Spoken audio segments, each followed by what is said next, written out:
Bismillah, alhamdulillah, amma ba'du. Mereka mengetahui hal-hal yang menyebabkan batalnya wudhu. Dalil di dalam masalah ini adalah firman Allah di dalam Al-Quran surat An-Nisa ayat 43. Au jaa ahadum minkum minal ghaiti aw lamastumun nisa, atau datang dari tempat buang air, atau kamu telah menyentuh perempuan kemudian kamu tidak mendapat air. Dan sabda dari Nabi Shallallahu Alaihi Wasallam, la yaqbalullahu sholata ahadikum idza ahdatha hatta yatawadda. Allah tidak berkenan menerima sholat seseorang yang menanggung hadas sebelum ia berwudu. Para ulama sepakat bahwa yang membatalkan wudu adalah buang air kecil, buang air besar, keluar angin atau kentut, keluar mazi, dan keluar wadi jika proses keluarnya normal. Dalam bab ini ada setidaknya 7 masalah terkait yang diperselisihkan oleh para ulama. Yang pertama adalah tentang keluarnya najis dari badan. Para ulama di kota-kota besar berbeda pendapat tentang batalnya wudhu disebabkan keluarnya sesuatu dari dalam tubuh.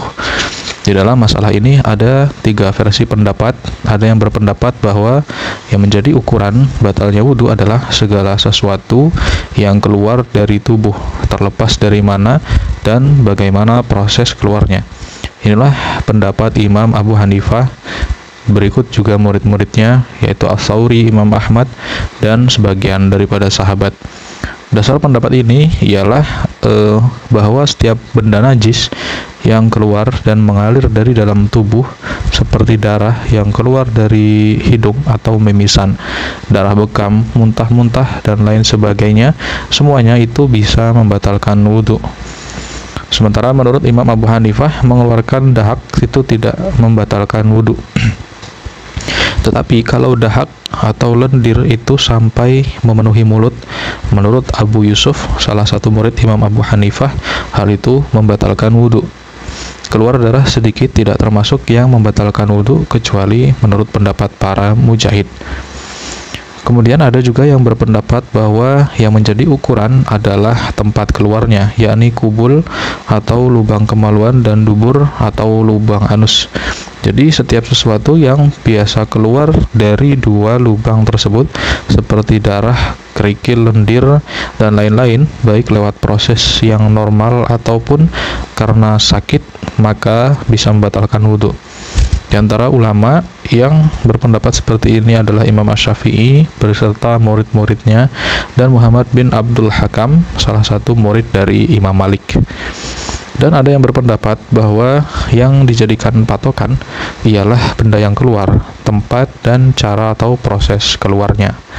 Segala sesuatu yang biasa keluar dari lubang kemaluan maupun lubang anus, seperti air seni, tinja, mazi, wazi, dan angin atau kentut, jika proses keluarnya normal dan sehat, maka semua itu dapat membatalkan wudhu.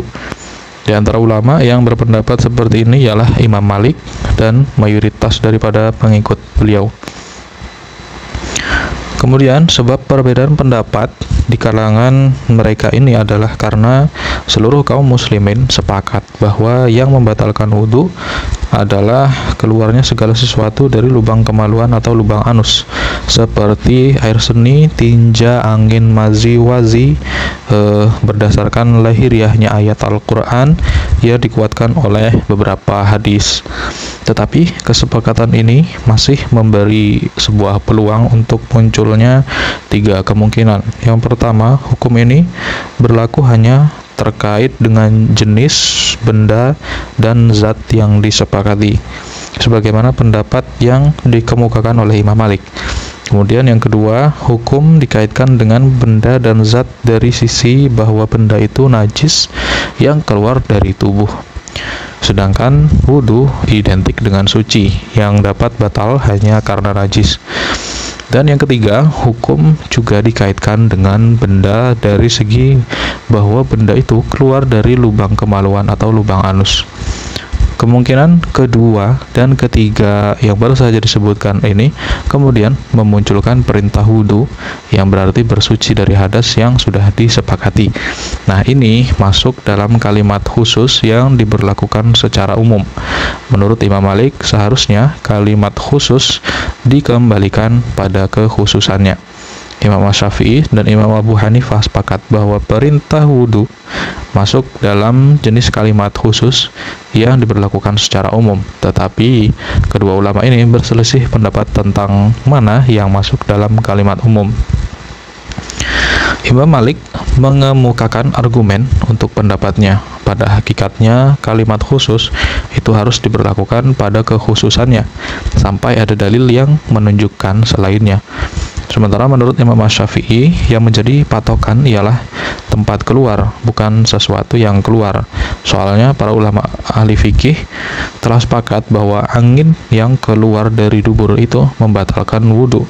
Sedangkan angin yang keluar dari mulut, walaupun sama-sama angin, itu tidak membatalkan wudhu. Artinya, perbedaan antara kedua jenis angin ini hanya pada tempat keluarnya saja. Jadi yang menjadi patokan bagi penetapan hukum dalam masalah ini adalah tempat keluarnya. Sesungguhnya hujah atau argumen Imam Syafi'i ini lemah. Pasalnya kedua jenis angin tersebut berbeda, baik dari segi sifat maupun baunya. Imam Abu Hanifah mengemukakan argumen bahwa yang menjadi ukuran sesuatu yang keluar ialah status najisnya, sebab najislah yang dapat merusak atau membatalkan status suci. Wudhu walaupun bersifat suci secara hukum, tetapi hampir sama dengan suci secara maknawi. Imam Abu Hanifah merujuk pada 3 hadis berikut ini.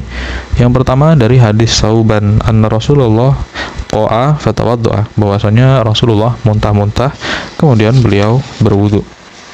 Yang kedua hadis Umar dan Ibnu Umar yang mewajibkan wudhu karena mengeluarkan darah dari hidung atau yang lazim disebut dengan istilah mimisan. Dan yang ketiga riwayat hadis berisi perintah Rasul kepada seorang wanita yang dalam keadaan istihadah untuk berwudhu setiap kali akan melakukan sholat. Menurut Imam Abu Hanifah, pemahaman yang bisa ditangkap dari semua itu ialah sesuatu yang keluar adalah najis. Imam Syafi'i dan Imam Abu Hanifah sependapat tentang keharusan berwudu berdasarkan hadis yang telah disepakati, meskipun alasan keluarnya karena sakit. Hal itu berdasarkan hadis ketiga tadi. Menurut Imam Malik, penyakit dapat memberi pengaruh bagi keringanan hukum. Hal ini disamakan dengan pesan sebuah hadis yang menyatakan bahwa seorang wanita yang sedang mengalami istihadah hanya diperintahkan mandi. Hadis ini diriwayatkan oleh Fatimah binti Abu Hubaisy yang kesohihannya telah disepakati oleh Imam Al-Bukhari dan Imam Muslim. Sementara kesohihan riwayat tambahan berupa perintah wudhu setiap kali akan sholat ini masih diperselisihkan. Tetapi Abu Umar bin Abdul Bar menilainya sebagai hadis sahih. Adapun penyakit dapat memberi keringanan hukum juga disamakan dengan kasus seorang wanita yang keluar darah secara terus-menerus. Hal inilah yang dilakukan oleh Umar. Beliau pernah melakukan sholat dalam keadaan sedang terluka mengeluarkan darah. Wallahu a'lam bishawab.